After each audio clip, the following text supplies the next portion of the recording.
বাংলাদেশ না দেখুন, কেন্দ্রীয় সরকার তো একটা ডিসিশন নিয়েছে যে যারা 2014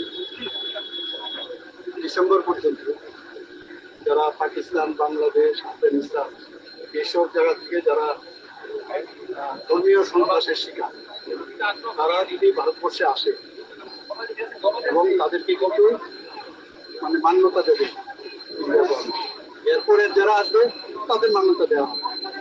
তো এটা নিয়ে অনেক সময় অনেকে ভুল বোঝানো হয়, তার জন্য আমরা ত্রিপুরা সরকার এবং আমাদের পুলিশ ডিপার্টমেন্ট থেকে একটা টাস্ক ফোর্স আমরা তৈরি করেছি।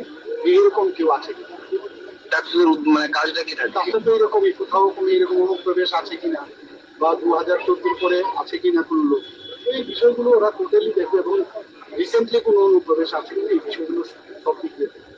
এটা বাংলাদেশ না দেখুন, কেন্দ্রীয় সরকার তো একটা ডিসিশন নিয়েছে